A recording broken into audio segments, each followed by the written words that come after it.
Sure. Hey everybody, this is Deanna. I'm with Fearless Entrepreneurship. I have two friends with me. I'm cracking up laughing because I just realized I scheduled this at 11 p.m. Mountain Time and not 11 a.m. So my apologies if you missed this and you're catching it on the replay. But I'm here today with two very dear friends that I absolutely adore, love, and respect. And I thought it was really important to come today and come together and talk about everything that's going on. Talk about racism, talk about how we can come together, talk about being a business, right?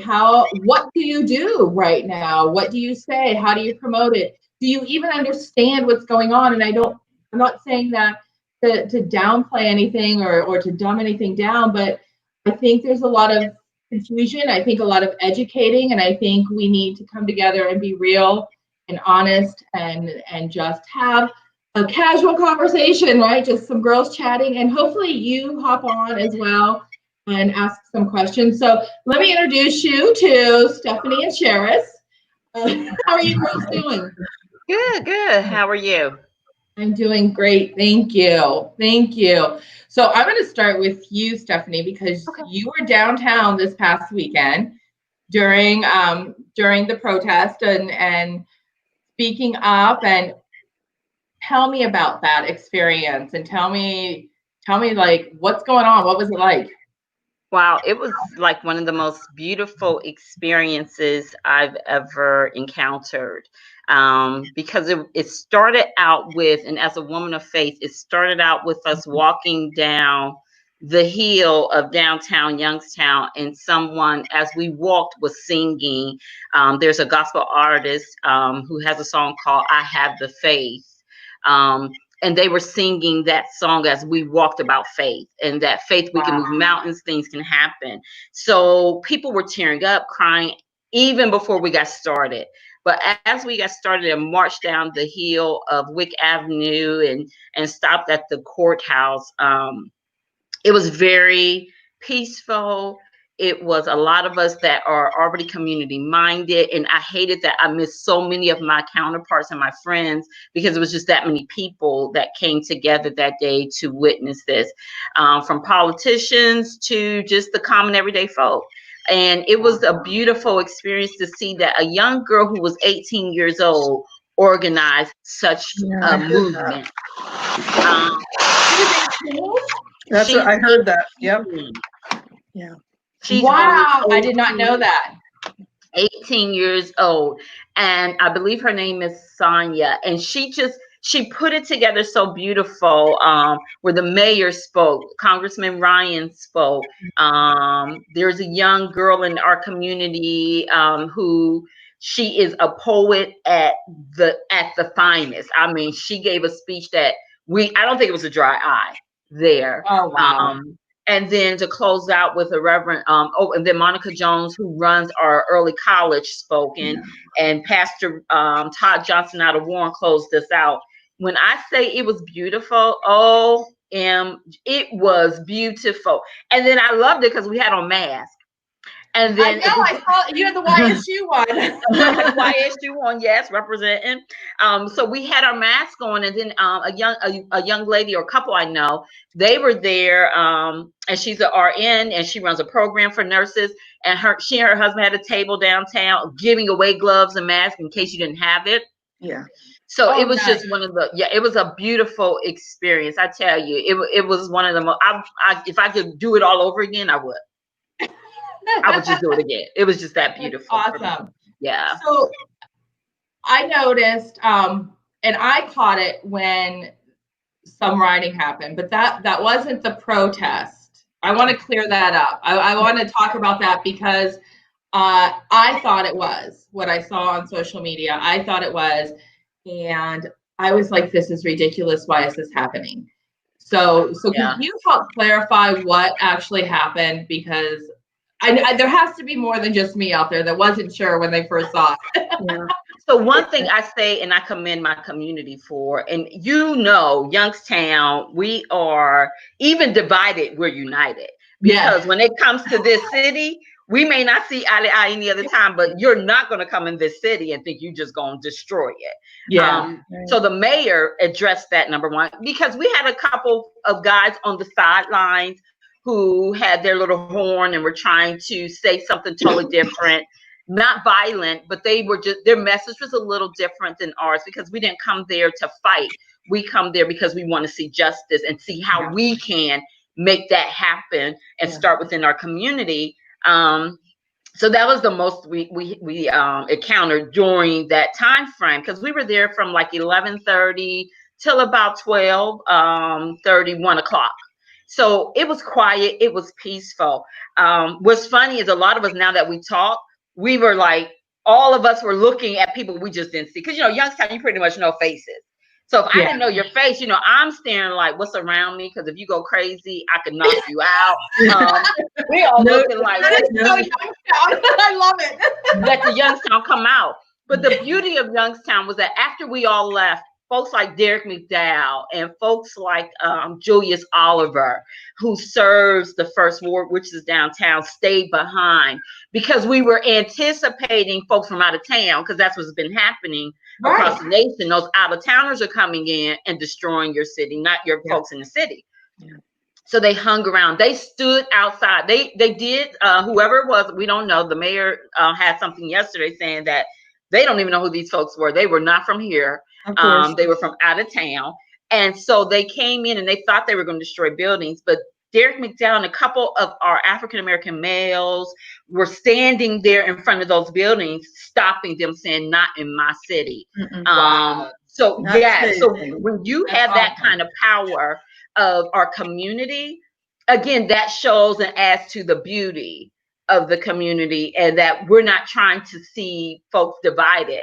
We're just trying to see things done justly. So I think that was just, so the riot had nothing to do with that, because we were all wanting to hug each other, just couldn't. But it was just that type of environment of, I love you, you need anything, I got you. Black, white, Latino, you name it. We were all there as one at the rally at 11:30. I love it. I love it. Now, Sherris, you are in Shenango Valley in Pennsylvania, which is just a jump over the border. So we're neighbors over there. What was it like in your area and Sharon? Because you guys also had a protest out there on Sunday, right? We did. So I head up the chamber here, and I had reached out to, so we have a pastor of an Episcopal church on our board, and it was starting in Sharon, and there was several other churches, and we just reached out to all the pastors and said, look, why don't we just go together so that we can provide a supportive and stabilizing influence, show support for, we want to hear the pain and the concerns in our Black community. Of course we do. We also wanted to be supportive of our police and of our community in general. We wanted to just be there, and we wanted to hear it, but also just be supportive of, again, provide that stabilizing influence. So there was definitely a lot of pain. It wasn't comfortable. I don't think it was meant to be comfortable, right? And so, and it started as like a rally near our library, and then it went down the street, and it actually ended up in front of the municipal building near the Sharon Police Department, where different people spoke. There was one that was a pastor, and so she did a prayer, and she spoke very prayerfully, but there was a couple that spoke very angrily, and it was just different messages, but we understood, that's the whole point. There's different people with different thoughts about all of this. Anger and grief and pain take different ways. That's normal for that.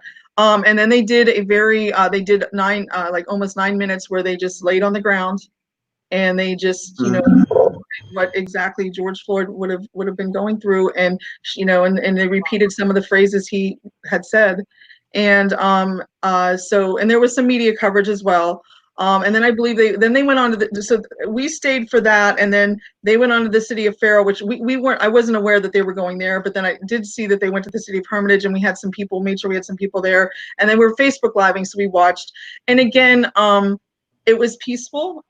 I will tell you, there were people that wanted to say that there were fights. There weren't, but it's interesting how some people want to make something up that wasn't.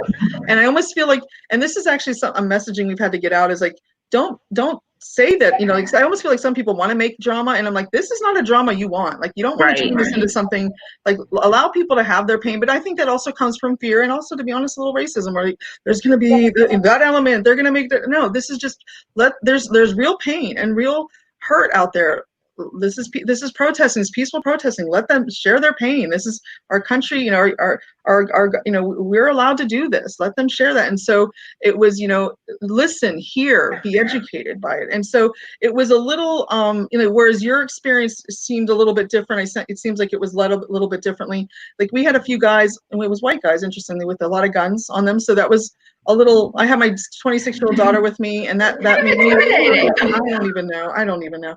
And that was, I know. And so, but I had my daughter with me, and she was, you know, with me, but then she's 26, so she's walking around, but and she's very supportive of it. But that added an element of, like, I was very, you know, aware of that. But our local police marched with them. They were there. They were involved. They marched with them. They talked with them. There was some hugging. There was some handshaking. You know, because, and they too agreed that, you know, they talked and interacted with the protesters. So I'm very proud of our valley that happened, that there was, you know, some conversations that occurred. I believe we're going to have more. But, you know, the rumor mill yesterday, Monday, I was dealing with rumors of people saying buses of looters are coming from New York. I'm like, we don't even have a target. They're not coming here. Like, stop. Right. You know, like, what is, you know, people just like make up stuff, you know, like, so we, you know, fear, but fear, you know, there's fear. So we're dealing with a lot of fear, but then I'm trying to say, look, there's been a lot of fear for years and years and years, and that's what's going on. And we need to face that head on. So I have a question, Stephanie, for you. And again, I want to keep these conversations real, right? I don't want the cute little fluffy stuff. Like, I want to know, right? So I'm going to speak for what I see for what I see in the white community and questions that we have. And I will admit, I have some of these questions too. Mm-hmm. As I kind of mentioned to you, when all this was happening, I said nothing. I didn't post anything. And that's kind of my rule of thumb when it comes to politics and religion, and you're a business owner, you know, just kind of zip it, because, you know, it's gonna, like, people are gonna have their opinions, and they're very strong about their opinions, and don't say anything. And I'm like, the people who know me know what I believe and don't believe, and I don't need to really broadcast it, right? So I didn't say anything. And then when I realized that was the wrong thing to do, and I started seeing my friends say, no, like, we want you to speak up, because silence was just agreeing with it, then I spoke up. And then I started seeing that, okay, well, now you're only speaking, and not me directly, I'm talking in general, you know, you're only speaking up because you want people to like your post or to engage with you. And it's like, well, no, I'm really not. Like, I really want us to all come together, but there's all these confusing mixed messages. So what can we do when we support you, right? I mean, what can we do? I would say this, that for silence, it is, and as I said before, it's tricky, even for me as a Black woman in a community that's small, and most of my support comes from white society and business folks in our community. I mean, you know, Youngstown, you know, Sharon, that is our demographic, right? We are the true minority. So for me, even then, I had to say, so Stephanie, when do you say I have to say something? And for me, I think I didn't hesitate like normal. I'm like, I'm not going to a march because you're not going to see me on the camera. You're not going to do this. I'm on camera if I'm not on the video shot.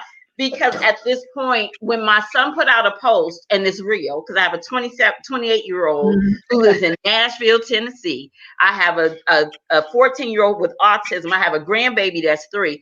And then I serve a group of young Black men who fit that profile. I said, oh no, I have to say something.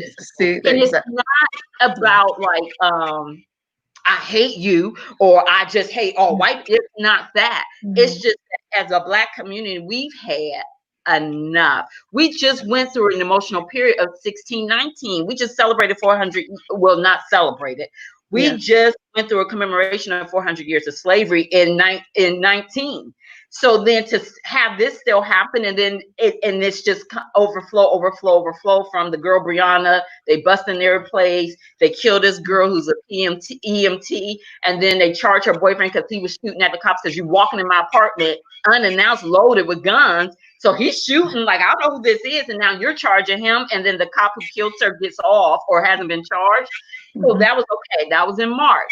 Then we see this, and it's like, oh no. And then we see the other young man walk, and then get shot because he was in the wrong neighborhood. John, he was running. He was jogging. Yeah. Right. So then at this point, George Floyd was just like, oh no, this is that's it. We have to say something. We have to do something.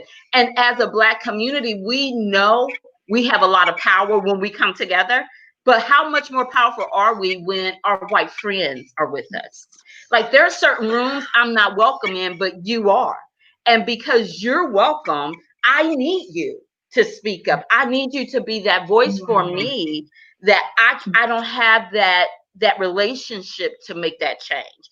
So to be silent and to claim you love us and you support us doesn't look good on the resume. I'm glad you spoke up. Because for us, we look at that like, oh, you not saying nothing? Got you. Because now we feel like, here we go again, in it by ourselves. And so we need you to be able to speak on our behalf, because you have friends I don't.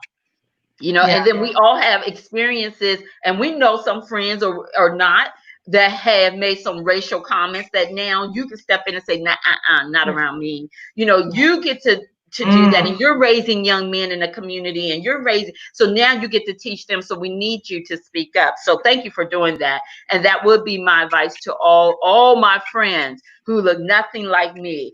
But that's such a good point. We need you.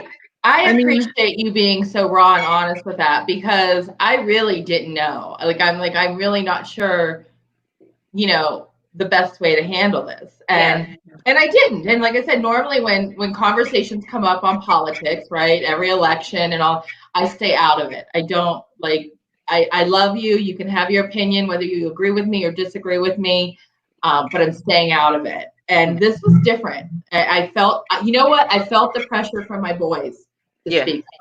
And our kids, crazy, but not pressure, but they smacked me in the face with it. I started saying, my son, and my boys are half Hispanic, which I don't even know if that falls under the same thing or not. I'll be honest with you. I'm so naive, but they were speaking up, and they were using their voice, and they were saying, my son was like, I was raised to speak up on what I believe in, and here's what I'm saying. And I'm like, okay, I hear you. I'm not doing it. You're showing me. And I'm like, I get it. And that kind of, ironically, all the protests, everybody I know, it was that was my aha moment of, I can't be quiet. I need to speak up. So, but I appreciate you sharing. Absolutely. As well, because I know I'm not the only one who has questions. Again, I'm going to ask you white questions, because and I don't even know if that's politically correct to say white, but I don't really care. You know where I'm coming from, and absolutely, if anybody is watching this, you know my true heart and where I'm coming from. But I want to answer questions so that we all know. I don't want to be afraid to ask anything, because I think it's so important. And I know we want to talk about how do businesses handle when this goes on, right? And I said, I've always said it's best to kind of keep your mouth shut and stay out of it. You educated me on why that's really not the answer. Sherris, did you struggle with that too, on what to do, or were you a little wiser than me? Well, I mean, so I would call myself, I call myself white presenting. My father is he was born in Mozambique. He's Indian, actually, from India, but a lot of the culture from Mozambique. And so, but we look nothing like him. So, but I can, recall, and so let me be very clear. I obviously am white, look white and am white, and have the privilege of being white. So I'm well aware of that. But I can remember experiences growing up. One time when I was 9 and he was pulled over for speeding, and he's there with 4 white kids, very white looking kids. And they asked him, for the birth certificates of his kids. Who carries the birth certificates ever of their? I'm like, where's my daughter's birth? But and at 9, I didn't understand. I just remember they were going to arrest him, put him in jail, and for speeding, and put us in a foster home that night, just for the night. And I remember crying. And this is in New York. I was born in Brooklyn. We lived, but I just remember crying like, please don't do, and so I apparently had a meltdown, and so they didn't. But looking back, I can see that he was treated differently in this country than I was, obviously. And so that's just one little teeny tiny experience that I went through. And so I assure you, like, I definitely was seeing this through a little bit of a different window, having gone through a few just very small experiences, of course. So when I made the decision, and I struggled with it, I said, I felt like my heart was there to be part of to march, but I also was aware that I am a leader in the community and a director of a chamber. So I also was aware that, there's perception, but I also felt like if I stepped out, it might help others step out as well.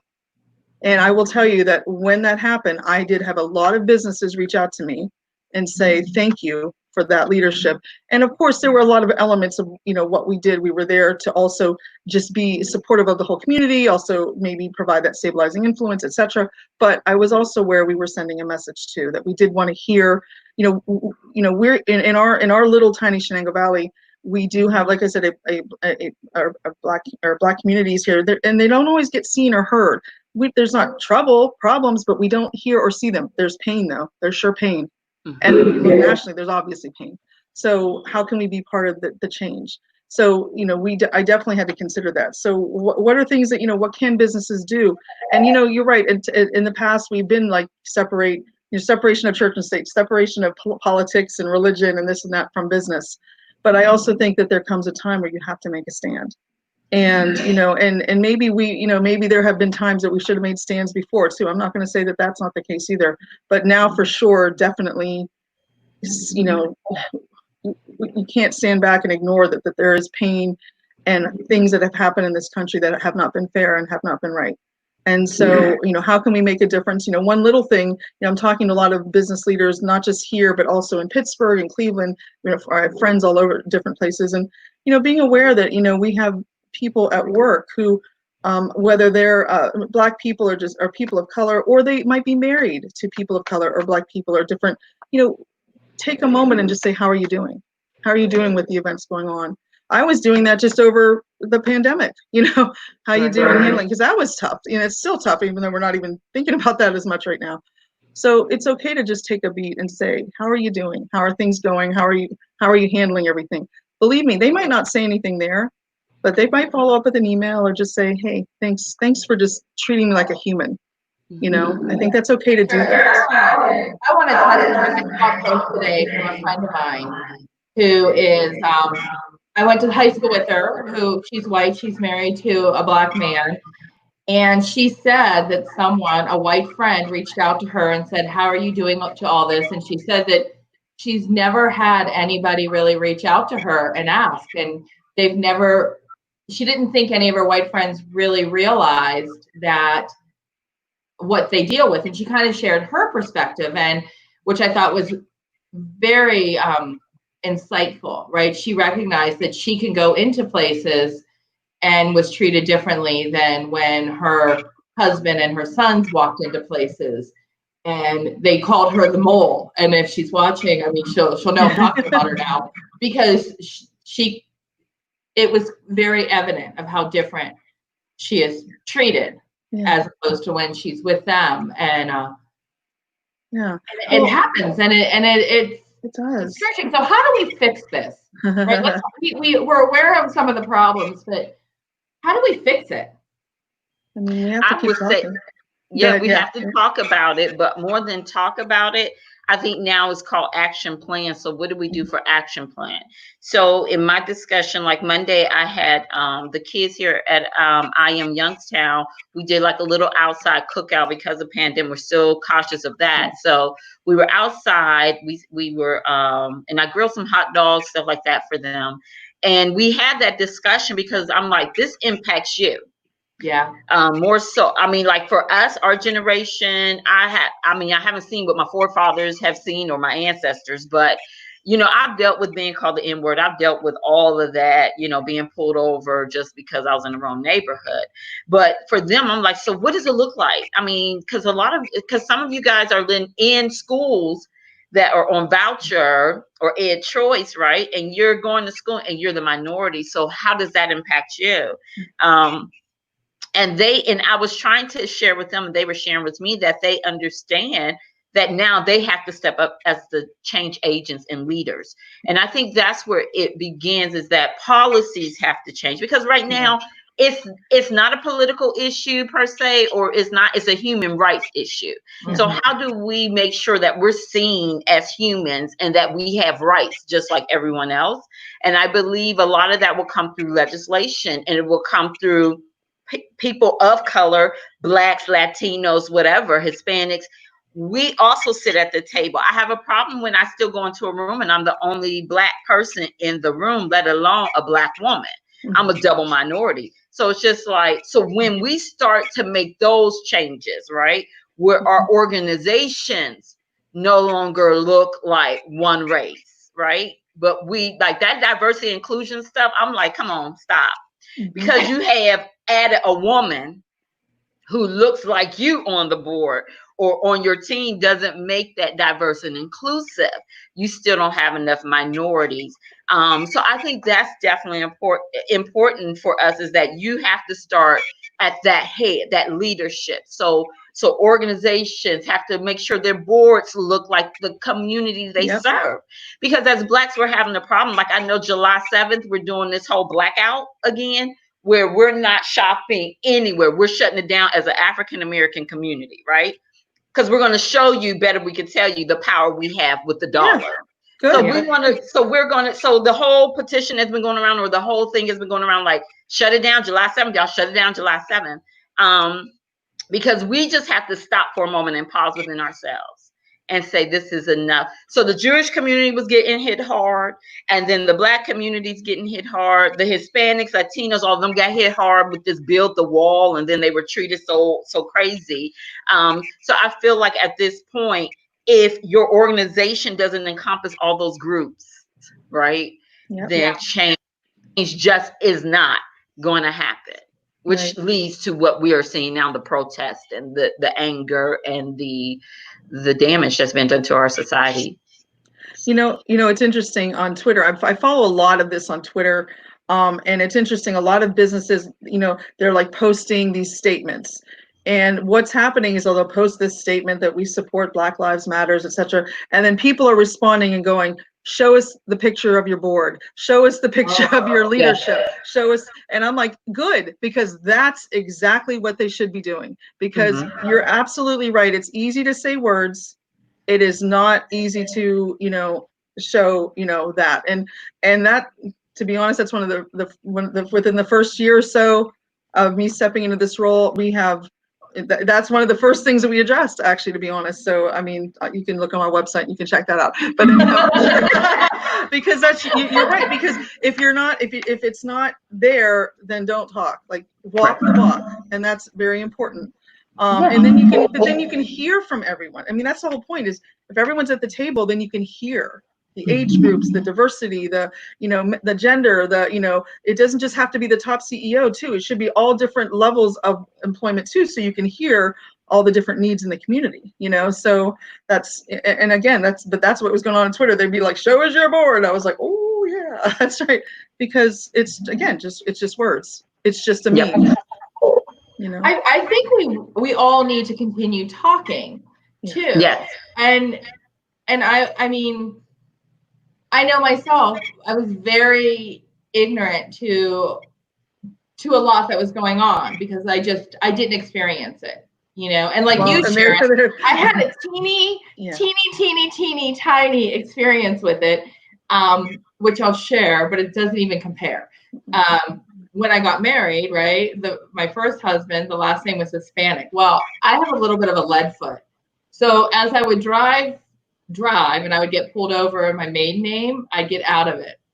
And when I handed my license on my married name, I get like extra tickets. And I was like, what? Like, I didn't even do that. And I'm like, because prior to that moment, I would tell you there's no such thing as racism. I would say that was probably just people making issues out of something that weren't really there, that it doesn't exist anymore, that was a long time ago. And then I got a glimpse, not like, and I am not trying to compare that experience to what really goes on, but I got a glimpse and I'm like, you know what? It absolutely does exist, because I just saw how I was treated differently and looked at differently in that moment.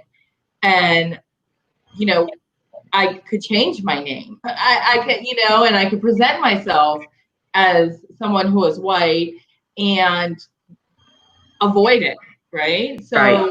You're it's privileged. there. And if you've got black skin or dark skin, you know, you can't do that. And why would you want to do that? But there is absolutely a difference. It does exist. And I was naive in thinking it didn't for a long time. And the prime example too on that is like I had to share with my kids is like, so out of all the in the Tri-County area, when you think of even the education system, right? Yeah. Why is it that Youngstown City, the inner city kids have Fs? Or why is it that, you know, we have a black mayor, we have a black this and black that, but yet we're controlled by the state of Ohio. So we still don't have control. And so even in looking at how the educational system, I see. the educational system is still so if you don't educate us properly and keep us in the poverty mindset, you know, cage them all in one school system, don't give them too much education, then it becomes this thing of disparities that goes beyond just elementary school and high school, right? We start off as a Black community with our education not even being up to par to our counterparts. So there too has to change. Not only organizations, but our educational system has to change. Why is that though, Stephanie? Because I'm not aware of that. So why is the education that's being presented in the city not as good as the education being presented in the suburbs? That's a question we still want to know. Because I've got some thoughts. When you look at how much money comes into our schools, what happens to it? So I always say, let's start from the top down. Like, let's follow the money. And always. So what's going on? I think that too, in our school district, we don't have leaders that look like our kids that went through a public school system. That's another problem. So when you're bringing people from the outside in, that still your kids go to a private school or a school in the suburbs, and then you only come in to our city to teach or work. That's the problem. So what happens is we then have these kids that are not getting the full education, the wholeness that they need to be complete as human beings. So it still becomes this thing of, well, we'll control the education system and we'll control the money. We'll bring in who we want to run your school district. And then we'll make it fail so that, and this is just my opinion, we'll make it fail so we can bring in who we really want to run the schools, and it still is not someone who looks like the kids we serve. That is a problem. It was my friend who is Jewish that said, if you don't sit down and watch Teach Us All, sit down and watch this movie. So I was like, yes, ma'am. And when I watched it, I was like, oh, so this is nothing new. This goes back to when we had the segregation of schools and bringing in desegregation. And so when she had me watch it, the one quote that I say all the time now is that real change happens when those who need the change lead the change. Yep. Oh, that's good. Isn't that good? So that change is never going to happen in our community until folks like myself, folks that look like me, say, okay, this is enough, because it's impacting my kids in my neighborhood, because my kids are Youngstown City School kids. We never paid for them to go to private school, and that was by our choice. So it's just like, so how do I then become that change agent? Well, then evidently y'all don't want to lead, I lead. And I'm to the point, I don't want to wait. I'm not waiting for you to give me a title. I'm not waiting for you to give me permission. Now is the time for parents to step up and say, listen, this is what we want. This is what we need for our kids. And you have to do it. And I think that is another important component of what's going on in our society as well. That plays a huge role. Well, and again, it goes back to being, I hate to even use the term, allowed at the table to be part of the decision making. Well, if you're not going to be, then you're just gonna, then you get in there and lead. Exactly. And that's been, and it's a systemic issue across, not just in education, it's in politics, it's in everything. It's in those people that are putting out those cute little memes, but yet, and who's on their leadership teams, right, and they're making the decisions. So I mean, very, very important stuff. So important. But interestingly, I'm also going to say something else, and please correct me if I'm wrong on this too. I also think it's important on us as white or white presenting folks to do our own research too. I mean, there's a lot, sometimes people want to go to their Black friends and ask them what, and we're going to ask, and we should have conversations, but also do your own work too, because you're already dealing with so much. And then we're going to go, hey, tell us how to do, tell us, what should here's some books, read them. We also need to do some of our own work. There's Google for a reason. And we need to do some of our work and do some reading and do some, read what's going on and so that we can be more supportive. I mean, absolutely, we need to have these conversations. I totally am so thankful for this today, Deanna, but I also don't want to add more labor to what you're already having to deal with, so I think it's important that as employees, employers, etc., there's a lot of resources out there that we can, and actually we can send some links. Maybe we send you some links, Deanna, that you can send out along with this, of just some places that we can go to get some advice on what to do as in the business community, but also just in general. And that is sound advice, because last fall I was able to go with my folks from the Youngstown Business Incubator. We went on, a funder said, I need you guys to go on this trip, because for them it was like diversity and inclusion is cool, but I need you all to have an experience together as a team. And I was like, oh God, I don't know how this is gonna go. They sent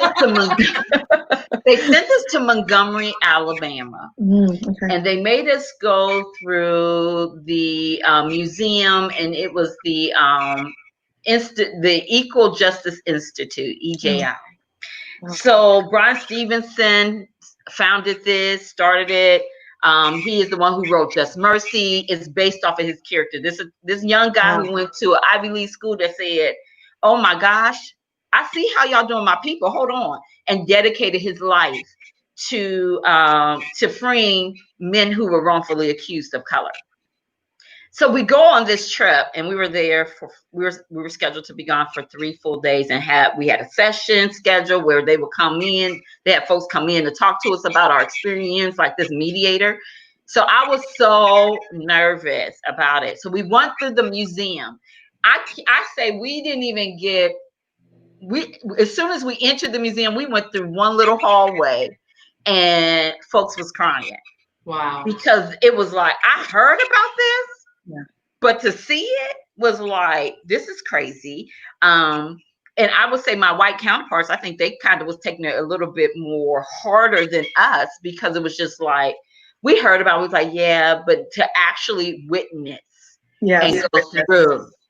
And then we went on a tour, and the lady took us on a tour. So she took us to the Harriet boat and the river, the Mississippi River. And we sat there, and she said, okay, I want you guys to get in this line. Now, mind you, Alabama's 100 degrees outside. So we sweat. She made us get in a single file line, and she made us, before quarantine, she made us, we had to be so close to each other. Put our hands on each other's shoulders. And when she said walk, we had to walk. And so we were like, okay. She said, so this is what happened. When they get off the boat, this is the same trail they had to go to get to this block to be sold. We're hot. We're like, no, this didn't really happen. It was probably even worse than that. Huh? And it was even worse than that. And to go through and see the lynching, it was just an experience that I feel like sometimes until you walk into other people's shoes, you don't truly get it. So for me, I would say to all my white counterparts, educate yourself, read, do some studies. If you don't like to read, just watch a couple documentaries and watch some movies about. Yeah, Netflix has some good stuff going on right now. So you can understand our plight as a Black community for 400 plus years that we've been dealing with suppression. You get 40 acres and a mule, and then we still haven't gotten our 40 acres. That's when it all began with the economics of it all. Like the disparity of economics began, we never got what was promised to us. Yep. So then we all keep this mentality, even as a Black community, because we were never given what was promised to us. And so now is just the time for us to step up and do what we have to do to make sure that we no longer live under that thumbprint of America. Exactly. That's awesome. Thank you for sharing that. I know I told you guys 30 minutes and we've gone over, but I don't think this conversation is even close to done. I think there is so much more that needs to be shared and talked about, and we need to just grow together and keep having these conversations. I absolutely appreciate both of you so much for coming on, because this is a touchy topic. It's an important topic, but it's hard to put yourself out there virtually live, right? And answer these questions on the spot and speak from your heart, because it's just touchy. Like you said, you don't know who's watching. It can affect grants coming in, or donations coming in, or business coming in when you put yourself out there, and it can, but that doesn't mean that it's not important to still talk about. So thank you guys both for coming on and educating me. No, thank you for having us. I appreciate it. Sherris, it was a wonderful experience with you. We definitely have to connect. Oh, I'm connecting you. I'm adding you on Facebook in about 2 seconds. You guys are so wonderful, Deanna. I love you to pieces. I love you too. So grateful You've that been called we did Kind this Stephanie by Kim Urig. Oh, Kim. Hi, Kim. Oh, my God. I love you, Kim. Thank you. I didn't mean to interrupt you, but I had to share that because No, I love it. I see it. I know. I love Kim. I do. She's a blessing to this organization, to me, and to this organization. So I appreciate her 100%. Thank you. Thank you, guys. And I'll catch everybody later. If you've got questions, you're watching on the replay, please ask.